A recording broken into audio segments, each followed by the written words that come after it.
Olá, seja bem-vindo ao programa Capítulo à Parte.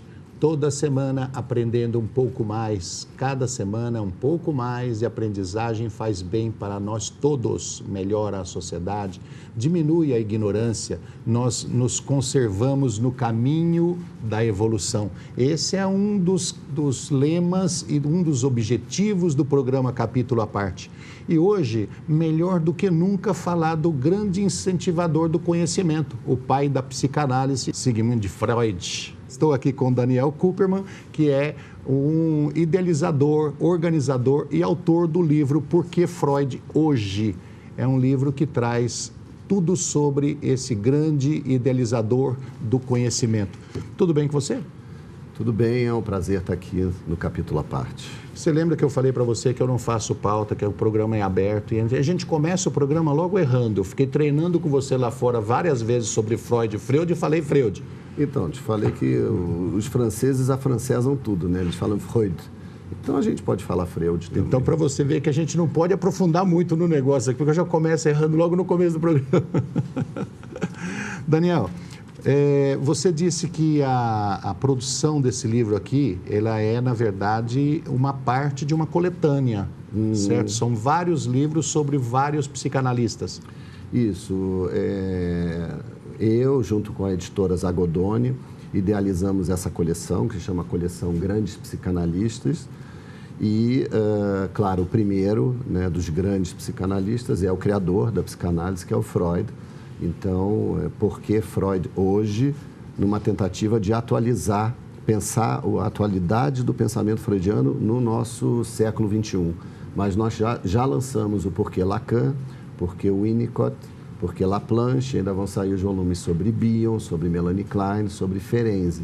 Então, é uma coleção que pretende, faltava no Brasil, e com autores brasileiros, né, quase todos professores universitários, mas essa apresentação panorâmica do campo psicanalítico para os estudantes, para os profissionais e por aqueles que se interessam pela psicanálise de modo geral. Né? Então, essa coletânea, de uma maneira geral, todos esses livros que já foram publicados e os que serão ainda, é parte imprescindível para psicólogos, psicanalistas, estudantes, e tem alguma outra área da população que pode se interessar? Porque eu vi que é um livro técnico.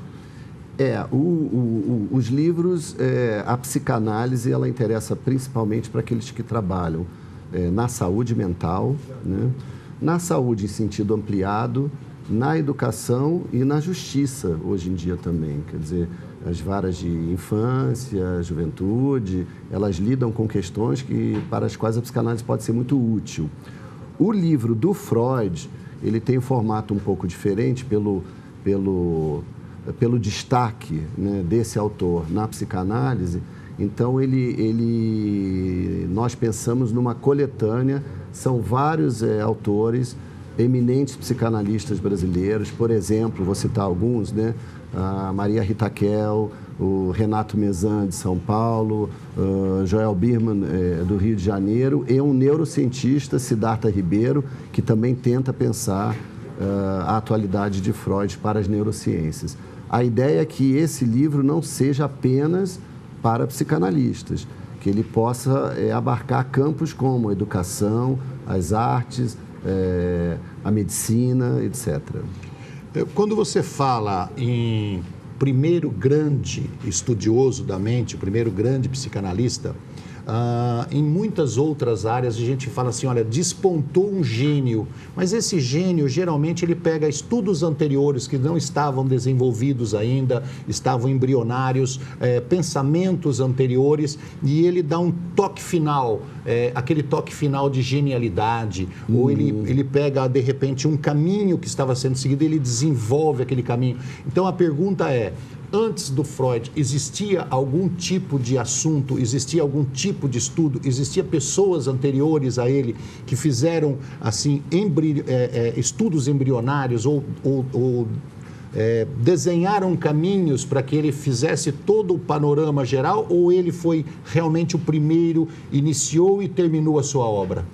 Então, uma excelente pergunta, porque existem versões mais nós chamamos agiográficas, né, idealizadas da história da psicanálise, que é como se o Freud tivesse tirado da sua genialidade todo 100%. 100% desse conhecimento absurdo. São 23 volumes, né, de uma obra, as obras completas. Quer dizer, realmente é um autor como poucos, né, do século XIX. E século XX, no final do século XIX, início do século XX. Mas, na filosofia, nós temos um nome, por exemplo, como Nietzsche, que já tinha uma teoria sobre o que nós podemos chamar do desejo. Na neurologia, já havia autores que pensavam problemas semelhantes, não com a solução que ele deu. Então, Freud era um médico, né, que clinicava em Viena, e ele se deparou com um fenômeno incrível, que esse fenômeno, os precursores são aqueles que lidavam com a histeria. Então, surgiu uma nova doença no século XIX, que, sobretudo feminina, né, onde mulheres apresentavam paralisias, analgesias, que não tinham nenhum componente neurológico que justificasse esses sintomas. Então, por exemplo, Freud foi estudar na França com um grande médico, que era o Charcot, Jean-Martin Charcot. Ou seja, ele teve influência de outros médicos, de outros pensadores, de hipnotizadores, né? O Mesmer, o fenômeno do mesmerismo na Europa também era um fenômeno importante, onde se investigava o que era isso, o que eram esses sintomas, que força é essa que movia esse sofrimento. Agora, a solução do que nós chamamos psicodinâmica, essa concepção de que a nossa mente é uma mente que tem instâncias que vivem em conflito umas com as outras e que acarretam nossos sintomas, isso é da genialidade do Freud. Então, eu posso até falar uma besteira, mas a gente não pode levar em conta que esses grandes gênios, eles começaram do zero, bateram uma varinha mágica e criou tudo. Não, né? Com certeza. Olha, não existia nada, tal, não sabia nem que a cabeça ficava em cima do pescoço e, de repente, né, o homem... Não, inclusive o Freud, ele tem um lado muito humilde e modesto. Ele diz, né, uma maneira carinhosa de dizer, mas ele diz, não, quem criou a psicanálise foi a paciente, Ana O, né, que era Berta Pappenheim, o nome médico era Ana O, que foi paciente de Breuer, que era um colega mais velho dele, e que contou para Freud a história da Ana O, e Ana O era uma mulher que sofria, tinha sérios sofrimentos, né, de histeria, e tornou-se uma grande feminista depois de tratada. Né? Então ele diz, não, quem inventou a psicanálise foi a paciente, não fui eu só soube escutar essa paciente. Né? E a psicanálise é uma clínica baseada na escuta. Né? Isso não tira em absoluto o mérito do gênio, né?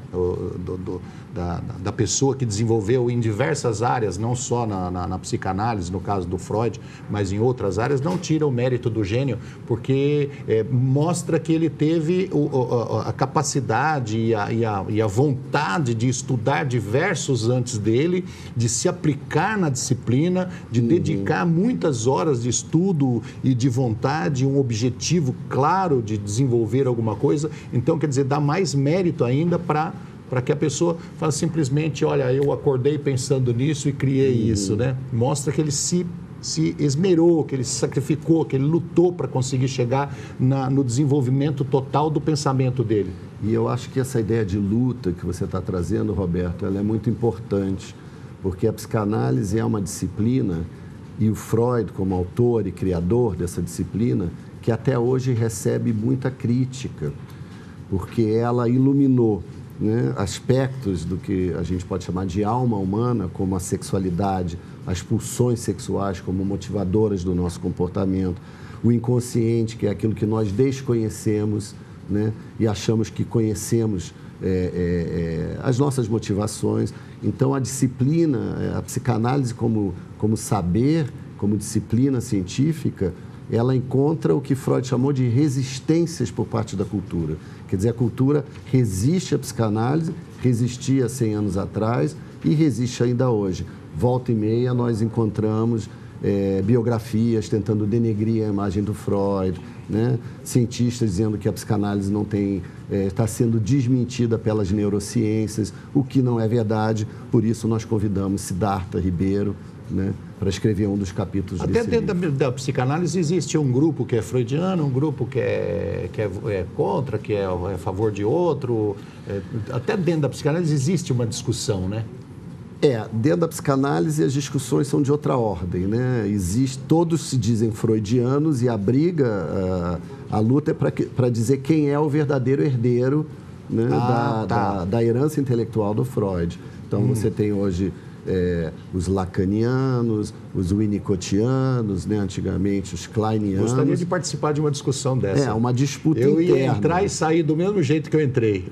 Mas é interessante. Agora, o que é importante, eu acho, e os autores desse livro, eles não são ligados necessariamente a uma única vertente da psicanálise. Então, eu tive muita preocupação de convidar vários autores que representem o campo psicanalítico como um todo, porque muitas vezes essas discussões que deveriam ser científicas, elas são mais religiosas do que científicas, né? Quase que uma discussão. Eu ia citar um exemplo exatamente de fé, disso, né? lá das religiões árabes, de uma maneira geral, que eles falam, não, o herdeiro de Deus é esse, o herdeiro de Deus é aquele. Quem é o verdadeiro leitor do Alcorão, quem é o verdadeiro leitor da Torá, né? No judaísmo e por aí vai, né? Meu amigo, para a gente encerrar esse primeiro bloco, me dá uma rápida pincelada, quem foi o Freud? Então, ele é um médico, ele era um cara que cuidava das pessoas, ele era um cara pobre, como é que ele era? Não, o Freud era, biograficamente, né? Ele era um judeu no momento onde havia a emancipação na Europa, então os judeus tiveram acesso à vida universitária. Ele não era rico e não era pobre, mas pôde fazer uma faculdade de medicina, formou-se em medicina, mas tinha interesses que iam além da clínica médica. Ele tinha interesses acerca do modo do funcionamento da vida cultural, interesses acerca dos sonhos, né?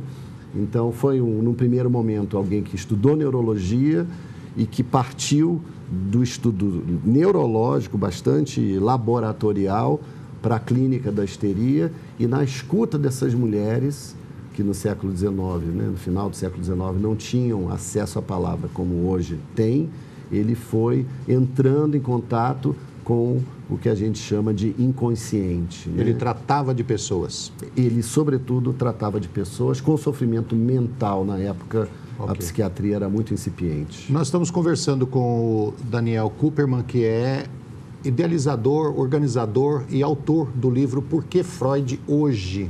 É um livro interessante para os técnicos da área e aconselho a todos que adquiram e leiam. Nós vamos para um rápido intervalo e já voltamos.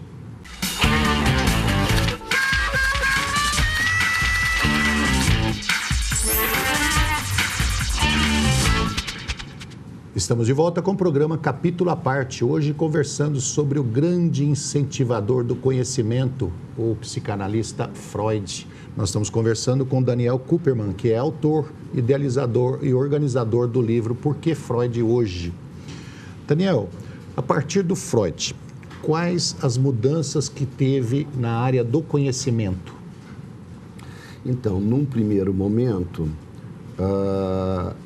na área da saúde mental, né? Então, o tratamento das chamadas, né, doenças mentais, neuroses, psicoses, perversões, basicamente o que está em jogo na mente, no psiquismo de alguém que sofre desses males. Junto a isso, toda uma concepção da constituição subjetiva, de como a criança se desenvolve psiquicamente, né, das relações familiares, da importância daqueles que cuidam, né, nos processos de identificação. Então, a psicanálise que começou de um modo mais estreito, estritamente, como método de tratamento em saúde mental, se expandiu para o campo da educação, né, dos problemas infantis, se expandiu para o campo da loucura, do tratamento da loucura, e hoje em dia, com uma influência enorme sobre as ciências humanas e sociais em geral. Eu vou nomear filosofia, né, sociologia e ciências políticas, antropologia. Ou seja, o pensamento psicanalítico ele é extremamente atual, né? Ao contrário de outras teorias que foram muito importantes do século XIX, século XX, né? O freudismo ainda é muito atual, muito estudado e ilumina vários campos de conhecimento. Ou seja, conflitos sociais, funcionamento de grupo, o que nós chamamos de mal-estar contemporâneo. Então, a psicanálise é uma ferramenta. E quando eu falo psicanálise, é o que a gente chama de metapsicologia, a teoria freudiana do funcionamento mental, né? Quase todos já ouviram falar em ego, id, superego. Essa concepção de que a nossa mente é muito complexa, né? E que nós conhecemos muito pouco daquilo que motiva a nossa conduta. A partir dele houve, talvez, o início da divisão dos estudos do cérebro, porque, assim, antes dele, o cérebro é um bloco, ponto. Qualquer coisa que tivesse de desavença ali dentro, ou de anormalidade ali dentro, o cara era louco e acabou, ponto. A partir dele, começa a estudar os vários campos da mente, onde, olha, essa parte do cérebro traz isso, isso, isso, essa doença é referente a isso, essa parte da esquizofrenia é dedicada a esse lado do cérebro, pode ser tratado, ou seja, tratamentos de forma diferente para cada coisa diferente do cérebro. A partir dele, pode dizer que aconteceu isso? Então, os estudos em neurociência, que são os estudos que focam principalmente o funcionamento do cérebro, eles são extremamente importantes, mas o grau de desenvolvimento deles ainda não é o suficiente para tratamentos específicos, como, por exemplo, na psicose ou na loucura, né? Há vários estudos buscando marcadores genéticos, mas nenhum deles foi categórico. Sim, mas ele abre uma porta para isso? Então, ele inspirou uma série de estudos, porque o que o Freud fez foi formular lugares, mas lugares metafóricos, ego, id, superego, que a neurociência tentou, a partir de então, localizar lugares que têm funcionamentos específicos no nosso cérebro. Então, vou dar um exemplo mais objetivo. Será que traumas infantis repercutem na vida de um adulto? Isso é quase que uma pedra angular do pensamento freudiano, né? O trauma infantil produz uma doença na adolescência ou na vida adulta.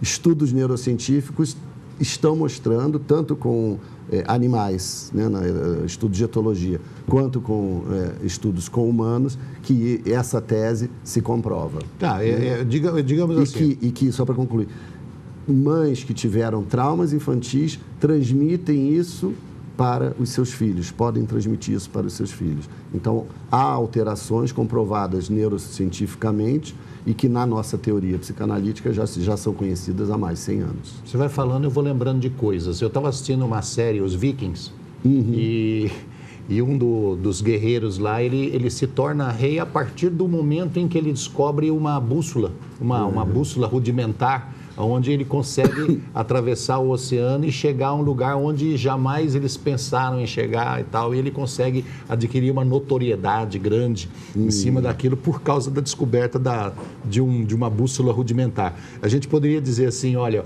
o Freud deu uma bússola pro pessoal e falou assim, ó, aqui é o norte, aqui é o sul, aqui é o leste, aqui é o oeste. Vocês podem, a partir disso, se orientar e seguir os seus caminhos? Isso.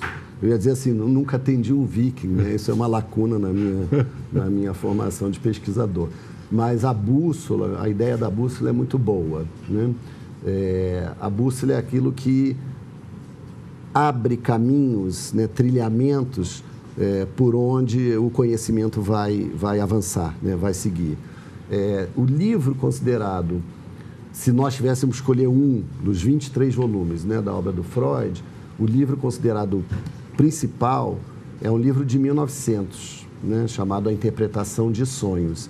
E a tese central ali é de que os sonhos não são um mau funcionamento da mente, né? Eles são a expressão de desejos reprimidos, né? O sonho é uma manifestação do desejo e a via régia para o conhecimento do inconsciente. Isso foi uma tese discutida durante muito tempo, né? Essa questão do sonho é uma questão que traz uma discussão assim bem polêmica e você irrita pessoas quando fala a respeito de sonhos. Porque uma grande parte das religiões dizem que o sonho é a hora em que o seu espírito sai do corpo e você vai ter contato com extraterrestres, que você vai ter contato com espíritos que já se foram, que você vai viajar no tempo. Cada um tem uma teoria. Você vai para o futuro, outros vão para o passado, outros você vai conversar com o espírito. Outros dizem que é simplesmente a abertura do seu superego lá e você entra no inconsciente e você se organiza de uma maneira desorganizada, né? Todo o seu conhecimento adquirido através da visão periférica, da audição periférica, que você adquiriu o conhecimento e está ali sem o seu consciente saber. Quer dizer, cada um dá uma ideia diferente para os sonhos. O que Freud diz, assim, não afetando o conhecimento dos religiosos, tá? Então, o Freud é um homem atravessado pelo pensamento científico, ele tem uma formação médica, né? Então, ele faz... a estrutura é bonita do livro, porque ele começa fazendo exatamente um inventário de tudo aquilo que tinha se falado sobre sonhos, né? Tem tribos que acordam de manhã, a primeira coisa que eles fazem é sentar uma roda e todo mundo contar seu sonho e estudar o seu sonho. Culturas tradicionais têm uma certa concepção de sonho, tem estudos interessantes na antropologia sobre sonhos de tribos indígenas brasileiras, né, etnias, etc. O que o Freud diz é que o sonho, e não é só o sonho, depois ele tem um livro, imagina um cientista que escreve um livro sobre as piadas, né? Os xistes e sua relação com o inconsciente. Quer dizer, manifestações que são aparentemente ou banais da vida cotidiana, ele extrai o que está em jogo nisso, né? Então, o sonho para Freud é o momento em que nós suspendemos a repressão, né, que nos obriga para viver em sociedade, viver na civilização, nos obriga a desconhecer as nossas forças, pulsões sexuais, pulsões agressivas, e nos sonhos, então, nós temos acesso a isso. Não é um problema apenas de conhecimento, isso é terapêutico. Nós sabemos que alguém que fica privado de sono e de sonho vai adoecendo. E muitas vezes traumas são curados. O sonho tem um potencial, como se diz, traumatolítico. Ele é curativo também, né? Depois, quando Freud estuda as piadas, o Witz, que é a espirituosidade, ele diz, olha, o que a piada faz? Ela suspende a repressão. Então, nós podemos fazer uma piada em público, todo mundo ri, mesmo que não queira. E isso produz comunhão. Agora, se você faz uma piada no lugar errado, você provoca agressividade. Então, são manifestações por meio das quais nós conhecemos como que a nossa mente funciona. Então, puxa, o sonho é estranho para o sonhador, né? Ele fala, nossa, que estranho, eu sonhei com fulano que eu não vejo há X anos, ou sonhei em uma determinada situação. Então, ele é a favor da entrada no inconsciente. Exatamente, ele mostra que o desconhecimento, o que a gente chama de a paixão pela ignorância, nos adoece. E que o conhecimento é o caminho para a nossa saúde mental. Meu querido, nós vamos acelerar agora as outras duas perguntas que eu considero importantes, mas nós vamos ter que... O nosso tempo já está acabando, você acredita? Puxa vida. Nem eu acredito. Sexualidade infantil. Até hoje existe pessoas que simplesmente reprimem violentamente essa questão, não aceitam. E o Freud lá atrás, lá no início do século passado, já falava abertamente sobre esse assunto. O que nós devemos fazer? Seguir Freud, deixar uma abertura, estudar, incentivar ou não reprimir? Então, sexualidade infantil, tem um livro, né, de 1905 chamado Três Ensaios sobre a Teoria Sexual. O importante, eu acho, da obra do Freud é ter ampliado a noção de sexualidade. Né? Até então, a sexualidade ela era consentida, mas na nossa cultura, né? Nossa, eu digo Europa, século XIX, XVIII, XIX, cultura vitoriana, para fins de reprodução da espécie. Né? Então, a moral sexual, ela só reconhecia a sexualidade assim.